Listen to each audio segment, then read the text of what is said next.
This is just my PSA to everyone who is getting married. Take it from me, and as much as you think that your marriage is forever and your relationship with them is forever, please draft a prenup. I have to hide in my room because I don't want my son to see me cry. Marriage and divorce really is like the hardest thing in the world. Currently going through divorce. Been almost a year since he cheated and left. So I'm a single mom of a 2.5-year-old. I've been split up from my ex for about 10 months now. So, my husband of 14 years just told me he wants a divorce. Okay, this is my first time getting on here. I guess the best place to start is at the beginning. I'm not doing well, and I don't really have anybody to talk to. Divorce is not just a breakup. For many women, it feels like the whole world has just collapsed. We always hear people saying, "Move on, you'll be fine." But what people don't see is the silent pain that women carry after divorce. What's up, guys? Welcome back to my channel. Bernadette is my name. You're most welcome to today's video. If you're new here, make sure to like, comment, and subscribe for more real conversations like this one. This video is based on women sharing that pain that people don't normally talk about after divorce or when you're going through divorce. And therefore, we are going to watch some of these clips, learn something, and without wasting much time, let's get into this, and I'll catch up with you after the clips are played. This is just my PSA to everyone who is getting married. Take it from me, and as much as you think that your marriage is forever and your relationship with them is forever, please draft a prenup and have your future husband or wife sign that prenup. Because getting divorced really fucking sucks. It's really expensive. This would have all been avoided if I had a prenup going into the marriage. So learn from my mistakes and listen to what they tell you and sign the prenup. I have to hide in my room because I don't want my son to see me cry. I'm so frustrated. I genuinely don't understand how you can have kids with someone and then they just become monsters.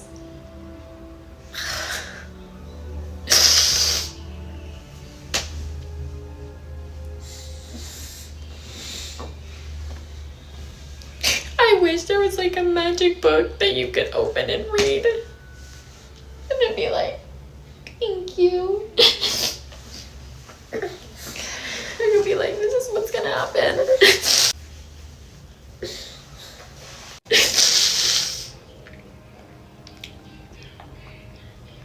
Before me and my ex split up, I'll never forget, he said, "I will fight you.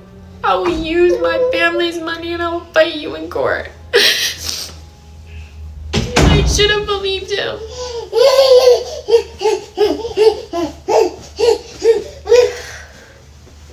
I should have believed him. Marriage and divorce really is like the hardest thing in the world. This man has been my best friend, not only my husband, but my best friend for the past 13 years now, 14 actually. And how strange is it that he's just gone?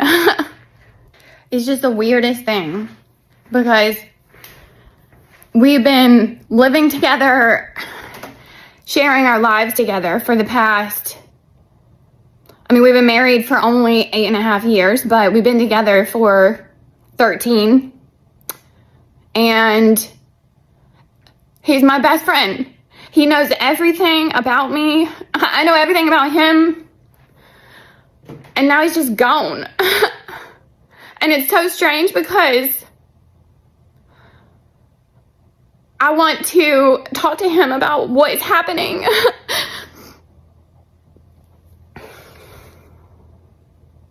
But I can't, because what is happening is because of him.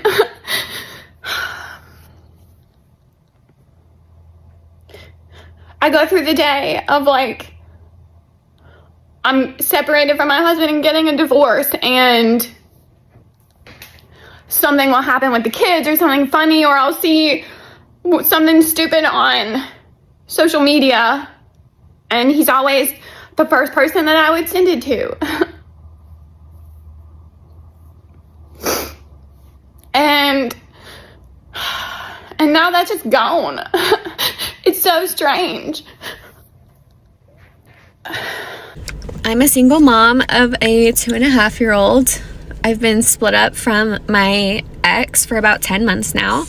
I still get hit hard sometimes with the grief and the loneliness of it all.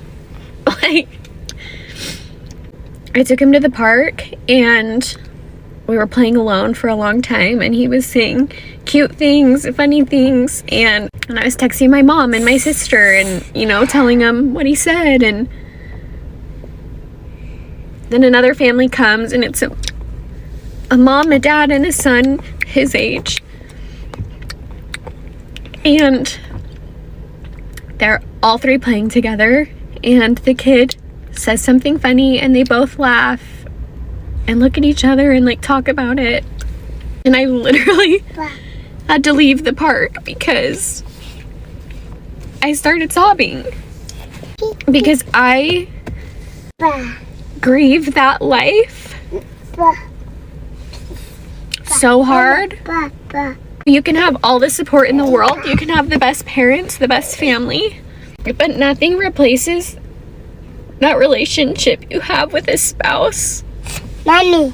And your kid. And sometimes it just feels so overwhelming that it still feels so heavy.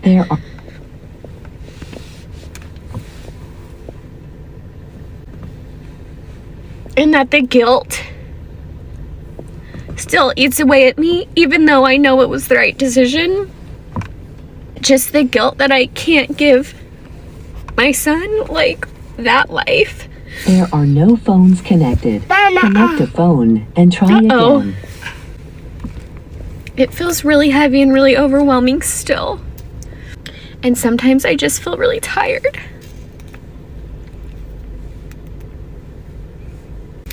This is all to say, if you're doing this too, you're not alone. Like, it freaking sucks. I don't know when it's supposed to get easier. I don't know if it ever will. I don't know if this is just the pain I feel forever. But if it is, I feel it with you. Currently going through a divorce. Been almost a year since he cheated and left, so we've been separated for almost a year. And I am moving out of our home. I'm currently getting it ready so he can move in here with his girlfriend, but that's not what I'm sad about. What I'm sad about, and I didn't realize how triggering it would be, is I'm going through our son's baby clothes. We have 3 kids. We have 2 sons. We have 2 sons and a daughter, but these are our son's baby clothes. Our daughter never got to see us together. She was only 2 months old, so she never got to see her parents together, so that's good, but I'm going through my son's clothes, and it's extremely triggering. I didn't realize how triggering it was gonna be. I don't miss my relationship. I don't miss their dad. I don't ever want to... It's not about that. It's just like, you can't help but feel like a failure.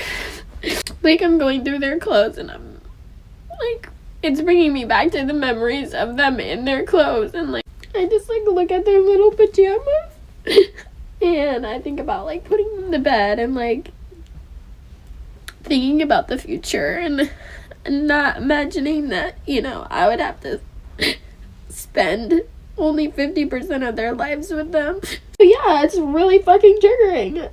And it's really sad. So, if you're going through a divorce and you're a single mom or a single dad, I'm really sorry. My heart hurts for you because this shit is not easy. It's really fucking sad. So, my husband of 14 years just told me he wants a divorce. That he loves me as a person. He thinks I'm great, but he is not in love with me anymore.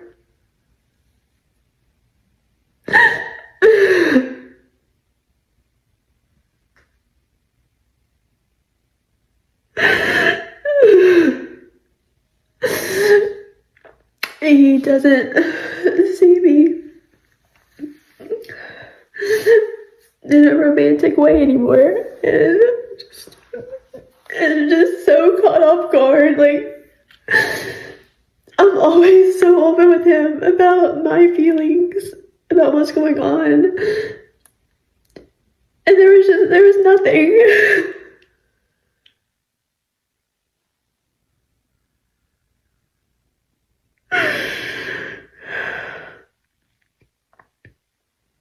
I could tell something was wrong, and he's in Boston right now for work, and I messaged him, like, what's wrong? Like, we're going on vacation tomorrow,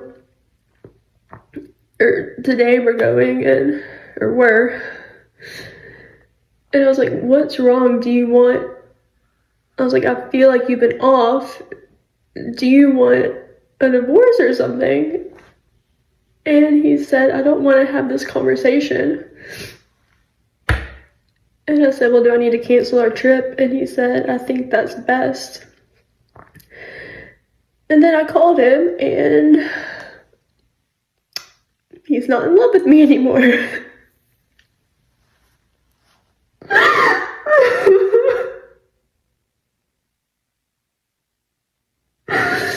I asked if there was anything I could do to change, like, because I don't want this. And he said, no, it's not salvageable. I don't know what to do. I don't know how. After 14 years, you just throw it all away. And he was just so cold. So cold. He sounded like a robot. Just no feelings at all.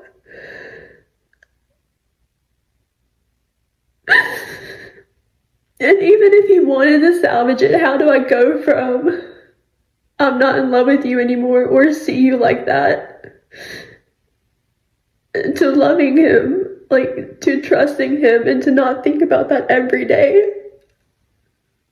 But also, how do you trust somebody after this?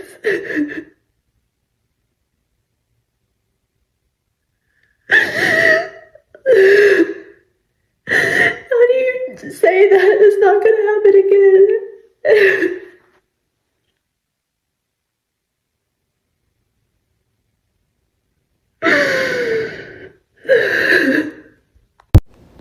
I'm not doing well, and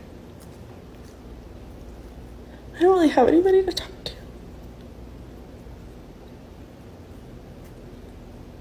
So, like, nobody wants to, like, film themselves crying, right? But, like, I don't have anybody to talk to. And I'm really alone. And I'm having a lot of panic attacks today. And I'm really frustrated because my ex, end of sentence, because of so many reasons. Co-parenting is not working he hates me. You don't have to like me, but he won't communicate with me. He won't do anything. And then today, like, he just lied to our doctor for the kids. And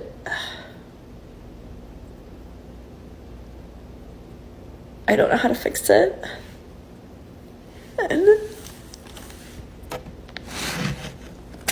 I don't feel like I'm doing enough, but I also feel like I'm doing it all. But that's not enough. And my ex doesn't want to see anything.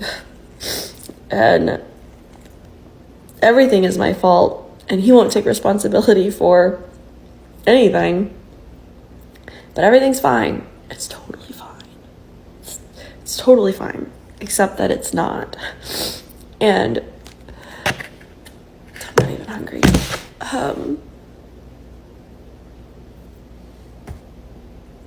I'm just so tired. And I've really been doing my best, like, keeping it together. And really trying to fake it till I make it kind of thing. That was good for a while. But he triggers me in every way. And I feel really alone. So I can't go to my mom, because if I go to my mom, I'm just going to get a lecture and told that I'm not doing enough, and like I'm not doing it the right way, and that, you know, I just need to like put my foot down and like blah blah blah and all these other things. And okay, it doesn't matter what I say to him, because it literally goes in one ear and out the other, and he doesn't want to hear it, and he doesn't want to like come to the table and actually problem solve. He just wants to make it my fault, which is, it's his fucking fault at this point. Like, at this moment in time, the things that are going on are his fucking fault, and he doesn't think I know what's going on. You know what? Our daughter tells me shit. Like, she trusts me, and she and I have conversations on how we're going to try to fix it, and how she's going to manage, and how she's going to manage her feelings over there, and all of these things. And so like I'm just so tired, and I feel so alone.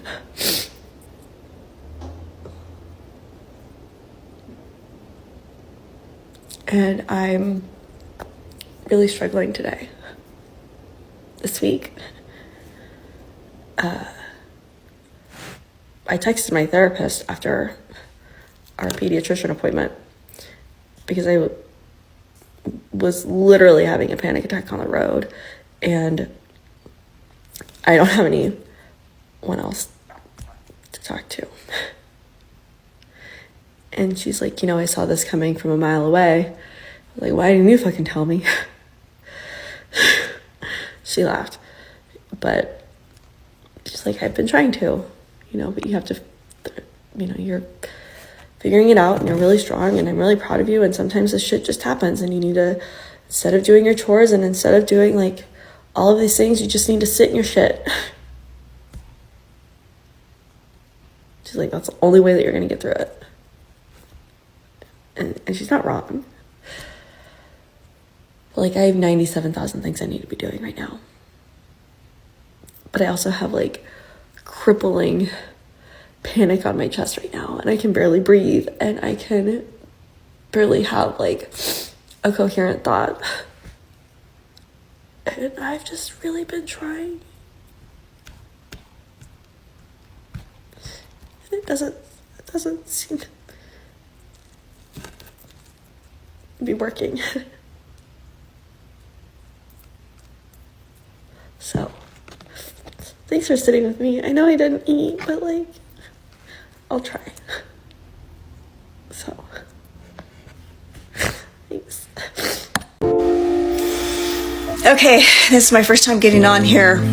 I guess the best place to start is at the beginning. 6 weeks ago, my husband, the love of my life, my rock, sat down and said he needed to talk to me. Long story short, he is not happy and wants a divorce. It's been 6 weeks. There's no way I would have been able to talk about this or even do this 6 weeks ago or 2 weeks ago. I've been a complete mess, but I'm getting stronger now.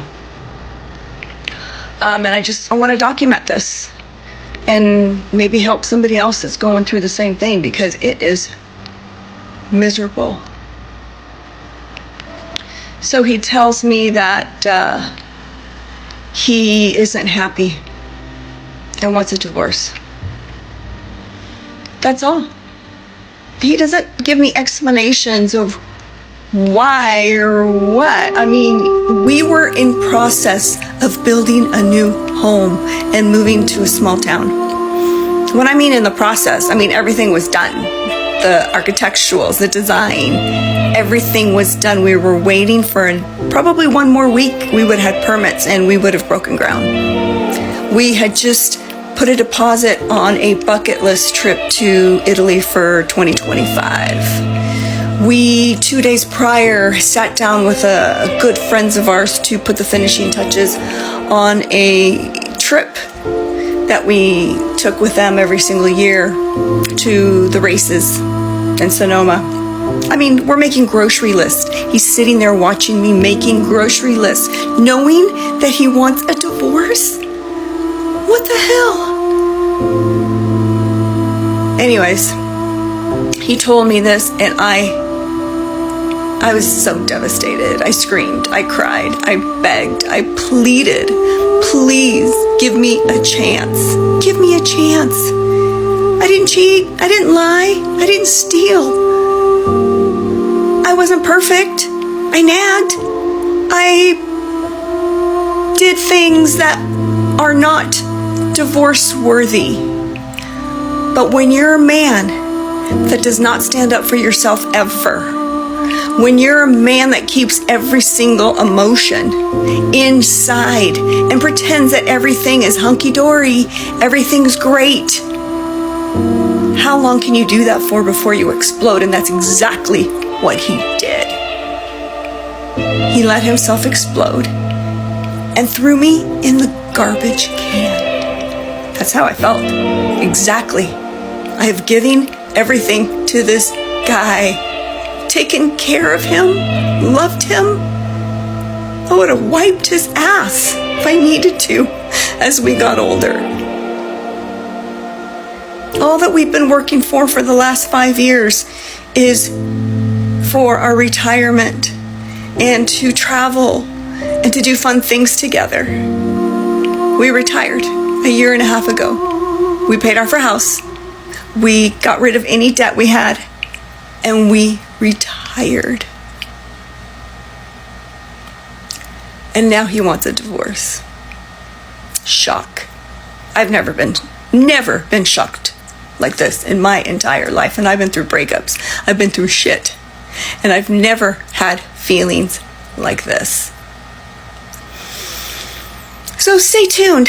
I will be journaling on here. I guess that's the best way to put it, in hopes that I can get some of these feelings and emotions out, and that maybe there'll be some people that can learn from my mistakes, because I made mistakes.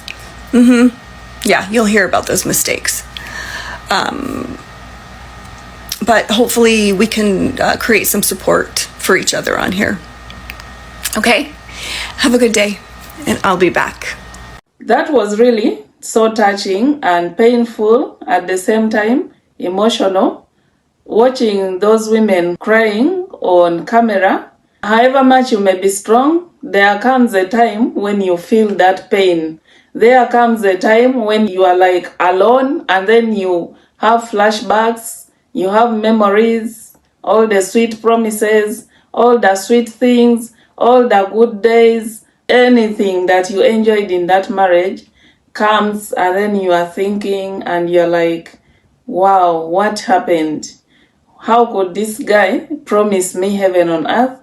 How can he promise me to be with me forever until death does us part?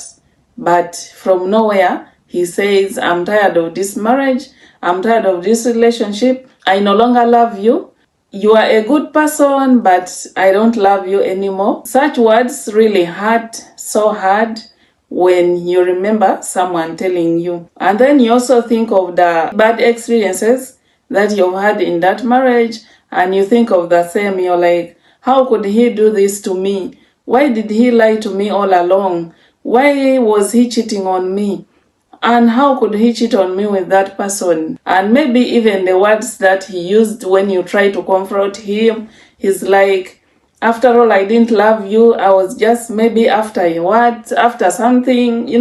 Sometimes some men marry just to get something from you or out of you. Maybe they see something good in you. Maybe you're blessed. Because there are some men who confess that from the time they got in relationship with a certain woman, things have been going so well with them. It's like they are getting something out of you without, of course, you knowing.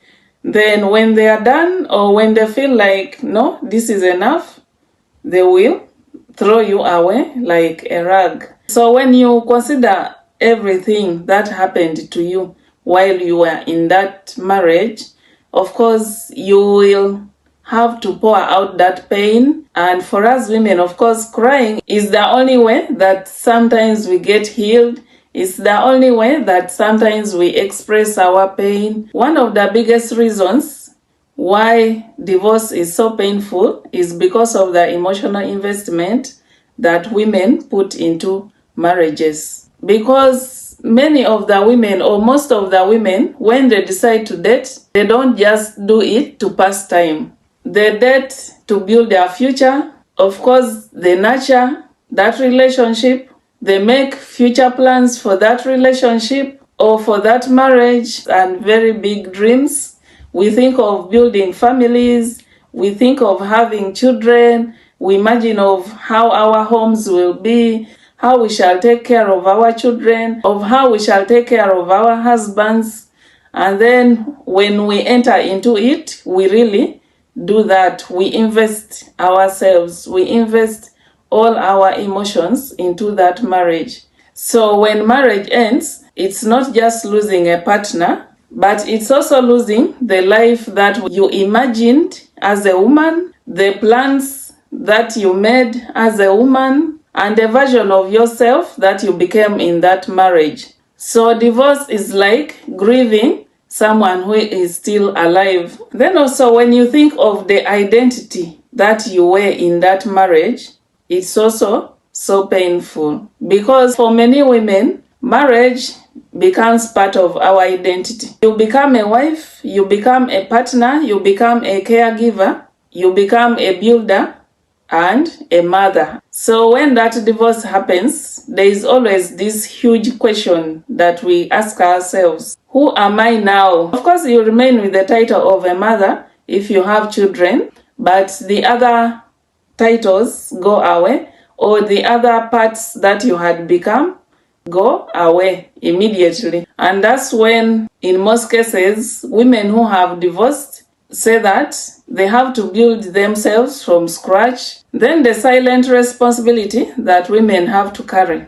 Even after divorce, many women still are the primary caregivers, the emotional support system, and a stable parent to their children. So while they are hurting because of the marriage ending, they still have to show up every single day for their children. Sometimes you feel guilty. You're like, maybe you should have waited a little bit. Maybe you should have, done something to make the marriage work out. Feeling like you are the betrayer to your children, it really hurts. And then sometimes also, divorce can bring financial stress, whereby some women go from stability to uncertainty overnight. And of course, with us women, we don't really suppress our emotions the way men do. Sometimes we cry, we process, and also face that pain. So divorcing or going through divorce is not a walk in the park. It's something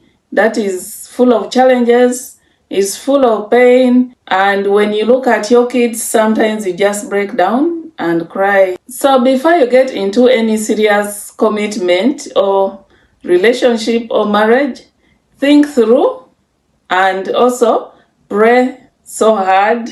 Pray that you get a good partner. Don't rush into making commitments. Don't rush into marriages that you will regret later on. You can get married at any age. So if you're still young, chase your goals, finish your education, begin your career, do something for yourself. Just be patient, search with wisdom, search with guidance from God. Don't be taken up by just material things. Look at someone's character. Of course, people change, but also look at someone's character, their background, or their families. Do some background check. And with that, I'll end this video here. Thank you so much for staying with me. If you found it interesting, please give it a like, subscribe, and don't forget to give your thoughts in the comments. And let us catch up in the next one.